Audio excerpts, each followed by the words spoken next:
Como é que um cara pode ir num podcast e falar... Se eu chegar aqui e falar assim, meu, porra, não conheci um parente do Hitler? Gente boa a família do cara? Você fala, meu irmão, o que você tá falando?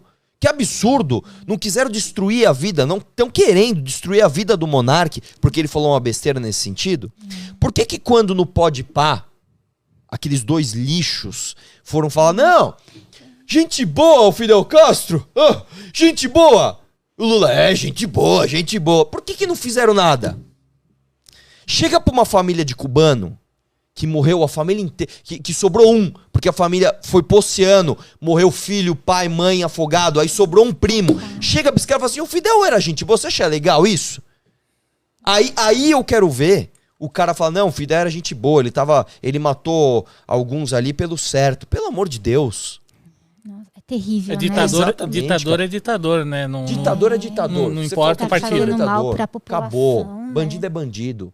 Lula é bandido, Bolsonaro é bandido, Entendeu, irmão? Então põe isso na tua cabeça. Não aceite menos do que você merece. Arthur, te assisto desde a época que você invadia as invasões da galera. Invadia a invasão. Me diz aí, como vamos melhorar a situação fiscal e a inflação do Brasil ano que vem? Um grande abraço, meu futuro governador. Obrigado pela pergunta, cara. E eu vou te dizer o seguinte, não tem jeito de você melhorar a situação fiscal do Brasil se você não fizer reforma. Ponto. Não tem mágica. É difícil de passar essas não reformas? E aí é que tá. Qual é a desculpa de todo governo que não faz reforma?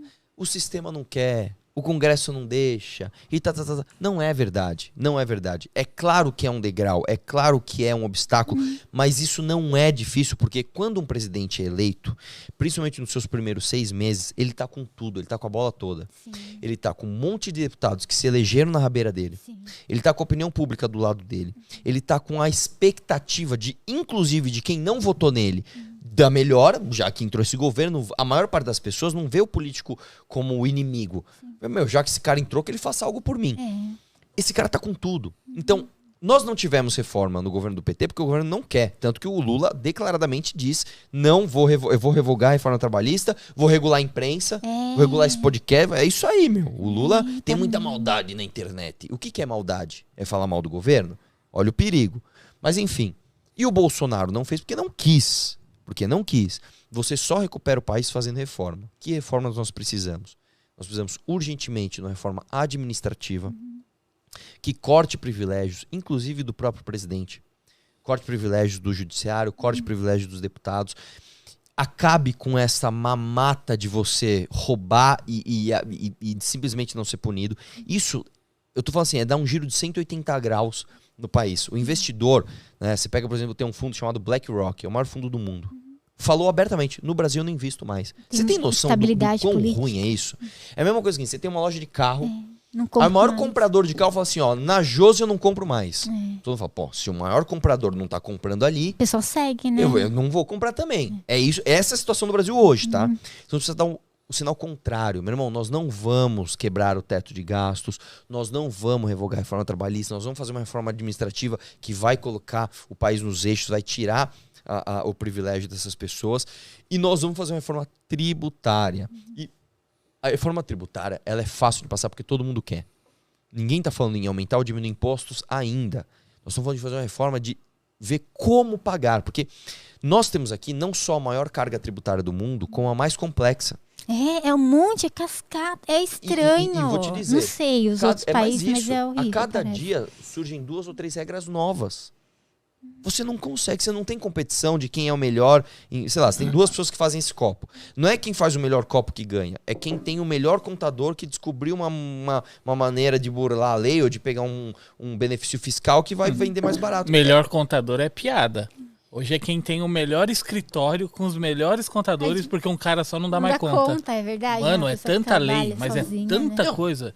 E aí você tem que catar uma porrada de advogado pra poder... Eu vou te falar uma coisa. Posto de gasolina que eu tinha, você tinha um contador só de posto de gasolina, é um escritório de contabilidade especializado em posto de gasolina, e você tinha como é que eu posso chamar? Um desembaraçador, que é outro cara, só para as outras documentações, que são as licenças, etc. Então assim, você tem uma ideia do tamanho da burocracia, tá? Então, assim, nós precisamos de uma reforma tributária que simplifique. E eu não estou falando em aumentar ou diminuir imposto. Então, por exemplo, esse copo aqui, ele tem 300 mil taxas até chegar nele, da cadeia produtiva. É uma coisa só. Põe o IVA. Põe imposto só pra você saber o que exatamente. vai... E o combustível? Porque tá caro pra caramba. Aí é outra história, né? Eu não quero tornar o papo chato, vocês me avisem se eu tiver chato. Não sei, gente, falem. Mas eu vou começar falando de combustível, desmentindo o Bolsonaro. O Bolsonaro disse, não, a gasolina tá cara porque os governadores aumentaram o ICMS. Ele literalmente mentiu na cara dura. Assim, ele dane-se, eu vou contar uma mentira. O ICMS da gasolina não aumenta faz mais de 20 anos. O ICMS existe? Existe. É caro, mas ele não aumentou. Por que a gasolina aumentou então? Aí eu vou te explicar o porquê que se forma um preço da gasolina. Vamos supor que você põe R$100 de combustível, né? Então você põe aqui R$100. Metade desses R$100, 50 conto, é imposto. Então vamos falar primeiro do imposto, depois da produção da gasolina.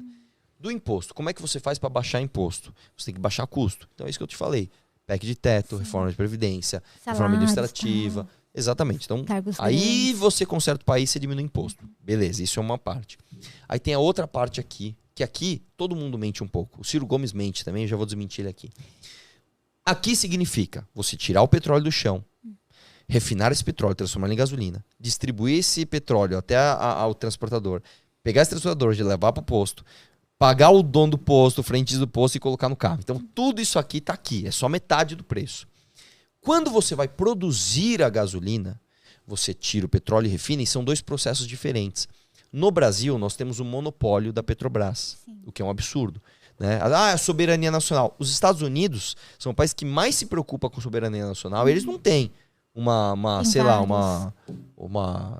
United States Oil Company. Não tem.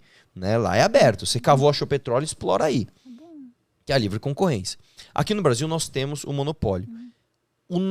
A nossa exploração e o nosso refino não caminharam juntos. Então a gente não refina o petróleo que a gente explora. A gente explora um tipo de petróleo e refina outro.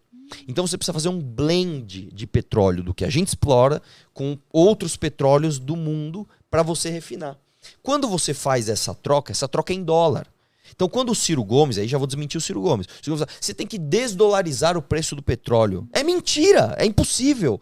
Porque você não refina o petróleo que você explora. É mentira. Você não pode. Você tem que trocar o petróleo daqui com outros lugares. Você não troca em real. Você não troca em ien.